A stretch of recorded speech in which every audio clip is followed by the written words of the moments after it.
Good morning, tribe. How are you all doing, ladies and gentlemen of the tribe? I hope we are all feeling groovy. It is now officially hump day. That is right, kick your minds out of the gutter, and that means galactically challenged.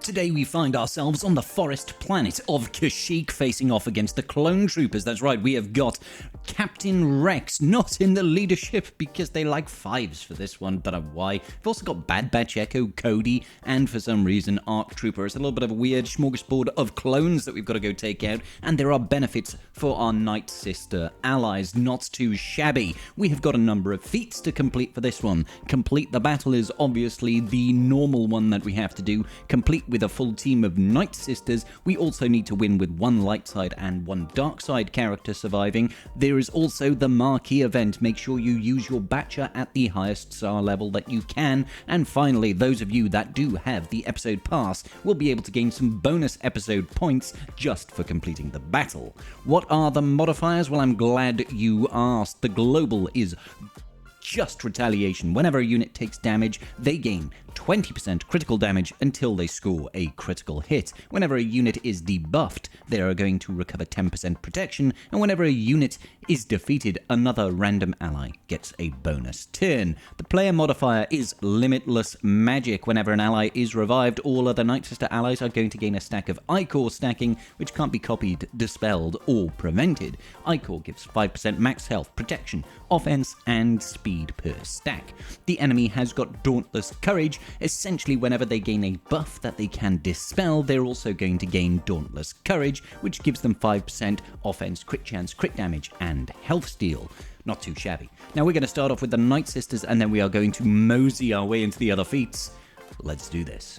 Now there are of course two primary Nightsister teams that we can use. If you have got the Great Mothers, I highly recommend the Great Mothers. They will make this a doddle. If you do not have the Great Mothers, Mother Talzin with Old Dakar, Nightsister Zombie, Asajj Ventress, and maybe Merrin if you have her. Don't worry if you don't. Should do absolutely fine, so let's kick this off. Now, usually against any sort of clone trooper team that's using 501st allies, you want to focus down 5s first so that he doesn't get that sacrifice, and that is precisely what we are going to do. So using specials under a Mother Talzin lead will help us spread a little bit of that plague, which is going to do real solid damage. So we're just going to spam some specials over here, focusing down on 5s. We want to try and defeat him as quickly as possible so that we don't have to worry about him passing that wonderful stat boost. Now, you can take out the likes of Cody, and you can take out the likes of Echo. They will not trigger the sacrifice from 5s, but I just find it easier to worry about 5s first, and 5s is no longer a worry. Isn't that wonderful? After that, you probably want to take out someone like Captain Rex, because he does have the Rexecute ability, or Rexolate, or Aerial Advantage, whatever you want to call it. It's not really so much of an issue, because the amount of plague that we wonderfully spread is going to deal so much damage to them that they're not really going to be an issue. Finally, I would say Echo is the last character for us to focus on, because he is more of a threat than Arc, I guess. Arc doesn't really do much besides call in his turret, which will dispel the taunt on your zombie, but that doesn't really matter when the enemy doesn't actually have any units left on their side of the field. So this is a nice easy one if anybody has got Nightsister allies lined up. You can take the exact same approach with the Great Mothers. The Great Mothers will remove protection, so let's go ahead and show that very quick. Nightsisters are a really strong faction and have been pretty much ever since they were introduced to the game. So I'm going to throw in something like this. We'll might as well take in the brand new Hotness Troopers, the Peridia Patrol allies over here. We'll immediately strip away the protection from 5s, no more protection there, and I'm going to place the Blessed ability over on Nightsister Spirit. I'm just going to do a mass assist on 5s and basically destroy him before he gets a chance to do anything. Next up, we'll focus on our boy Rex, get a big hit out of Spirit, and he's already... This is a joke, guys. Absolute jokes. It's not even a slight concern. The Great Mothers are... Let's be honest. They're still pretty great. Right, so if you've got the Great Mothers, just use them, and you could probably just hit auto from the get-go. Sit back, relax, have a cup of moderately hot tea, not so hot that it burns your mouth, but hot enough so it wakes you up in the morning. That's the nice balancing area we want to get. Alright then, so let's look at light side, dark side. There are a number of teams that we can do to make this work. I'm going to start off with bounty hunters. Nothing fancy required here, I'm just going in with a typical boss lead featuring Grief and Mando, throwing in someone like Dengar in there, and then whoever you want. I'm using Boba Fett in this instance. Generally, you could throw in pretty much any of the decent bounty hunters that you have. Now, we take the approach slightly differently here. Normally, I would only exclusively attack 5s, but these guys are incredibly chunky, so we can actually go after Rex, and we won't kill him, even though we'll do about 75,500 assists. As we can see over here. 5's taunting is a little bit irritating there. So let's go back over here. We're going to call in Grief because each one of his attacks counts as 2. And then I'm just going to rocket 5s to get rid of the taunt. And then back over here on Captain Sexy.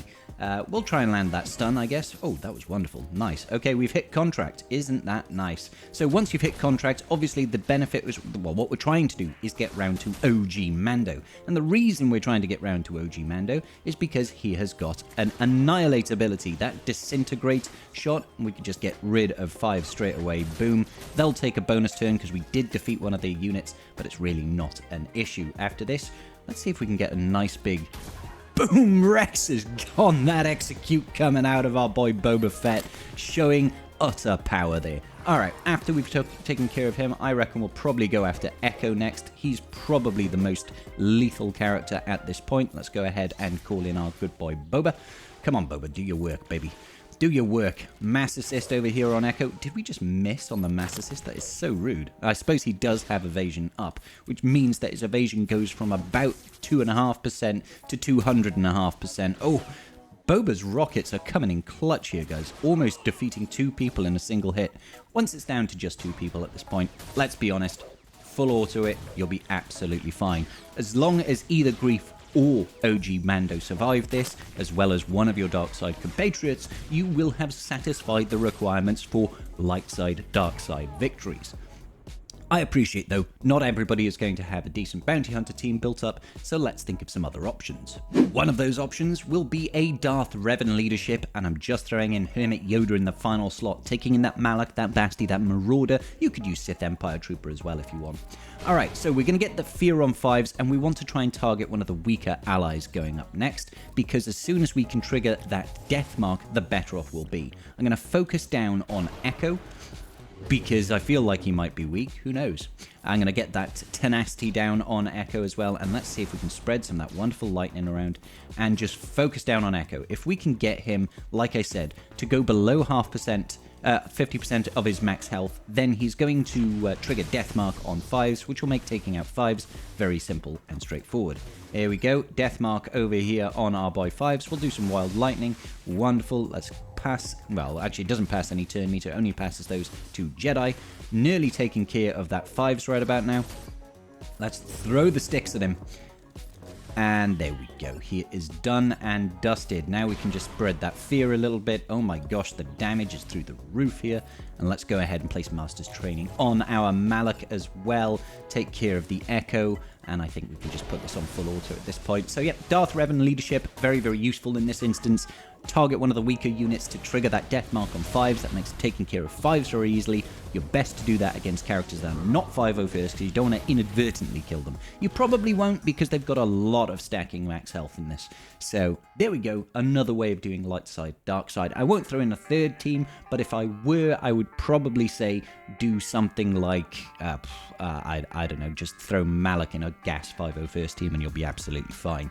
Alright, okay, so public service announcement right now. We do need to win something with Batcher. Even if you've only got a 3-star Batcher, go ahead and do tier 2. 4-star Batcher, do tier 4. 5-star Batcher, do tier 6. I believe mine is 5 stars, so I'm going to jump in here and just throw in whatever team you want. I mentioned Gas 5-0 first earlier, so let's go ahead and grab our Gas 5-0 first. Let's grab our Batcher or Betcher, and we'll just throw her in there just so that we can get those additional episode points. It is free real estate. It is free real estate. For some reason, my throat's constricted. It's free real estate, guys. It's episode points. That's Omicrons. That's all that good business. Even if you're having troubles defeating some of the other stages, this should be a nice and easy way for us to get some free points, basically without even trying. It doesn't even matter if your batch survives. You don't need no gear, no nothing. Just go in there, win it, and we'll get some free episode points right at the end. Look at that. What did that take? All of 30 seconds. It's not the only thing that takes 30 seconds. Hitting the like button takes less. That's all I'm going to say. So free episode points. Look at that. That's brilliant. That's brilliant stuff right there. And that is going to about do it for today's episode of Galactically Challenged with me, your boy Scribe. I hope it was useful to you. If it was, please do hit that like button and consider subscribing. Leave me a comment with your favorite emoji and I will share mine, maybe. You don't know. Peace out, and may the Force be with you.